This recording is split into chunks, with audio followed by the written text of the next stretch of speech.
resulta. Ang apo ko, sa wakas.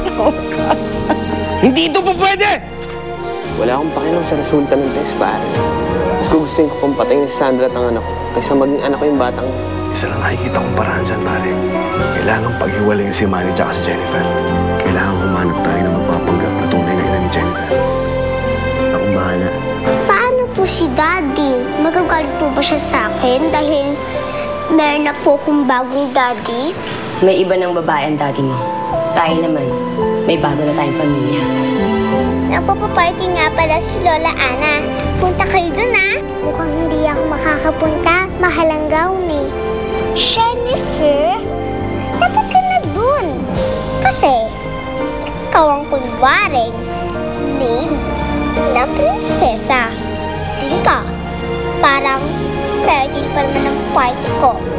Sabi ni Lola Ana. Tay, bakit po tayo nandito? Ang laki-laki. Ito ang mall ni Doña Ana. Wow, ito pala po yun? Oo. Halika, may papakita ko sa'yo. Ano ba yun? Ganda, no? Oo nga po, ang ganda. Pero siguro wala po tayong pambili. Sukatin natin. Ay, wag na po, Tay. Hindi po natin kaya bilhin yan. Okay lang po kahit hindi na po ako umattend sa party.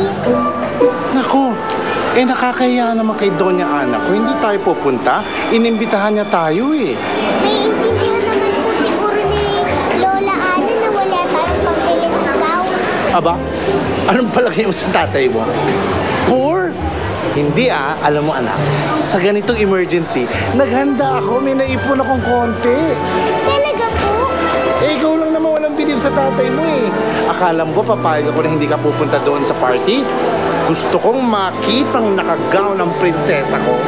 Halika na, excited na ako, sukatin mo na. Ako din po, Tay, excited. Sige. Miss? Hello pare.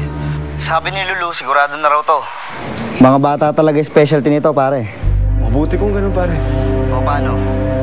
Handa mo na lang yung pera. Oo, sige pare. Akong bahala doon. Sige.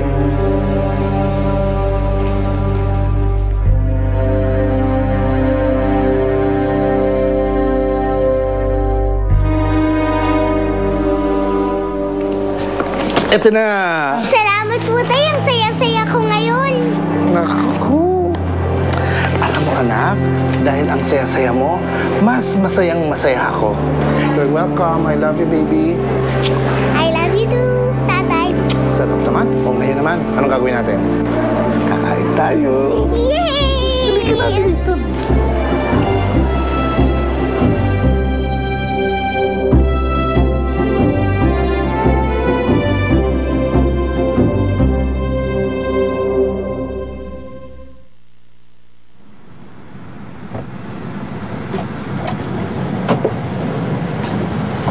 Katukan mo yan, katukan mo. Oo.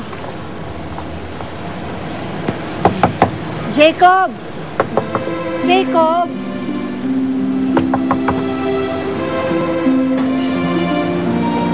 Lola, Bakit ka natutulog dyan? Bakit hindi ka umuwi? Lola, kahit anong mangyari, hindi ako uwi sa bahay kasama yung mag-ina na yun. Stop it! Walang may iwan dito.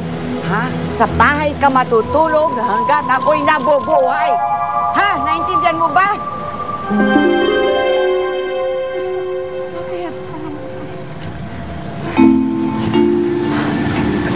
Ikaw naman, oh. Kilala mo na ugali na, oh. Naglola mo, hindi ba? Please naman, ako na nagmamakaawa sa'yo. Gawin mo na yun. Parang naman sa kanya. Sige na. Lola.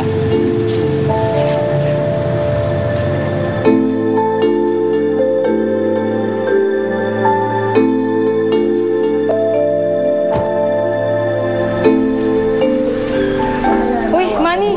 Pasok kayo. Ikaw talaga. Siya nga pala, Manny. Kanina pa nga pala may naghihintay sa inyo. Sino? Ah, Kinali ka na, mamaya susukatin. Nando? Ang ginagawa mo dito?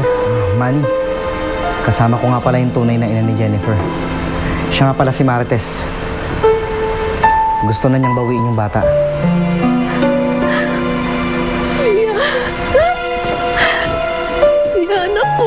Sa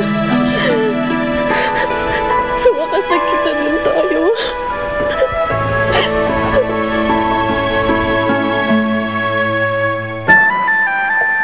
Natutuwa naman ako sa naging buhay nila Jennifer sa Maynila.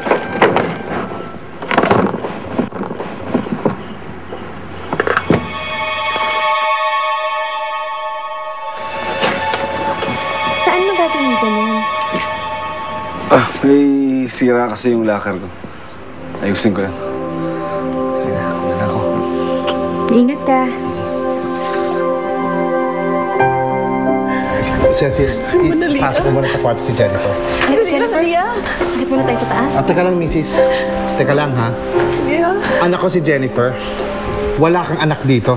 Kaya pwede na kayo umalis. Hindi. Anak ko ang batang yan. Anak ko siya. Sinado makapagpapatunay na ako nanganak sa kanya. Pwedeng ipinanganak mo siya. Pero ibinenta mo rin ang inanak mo.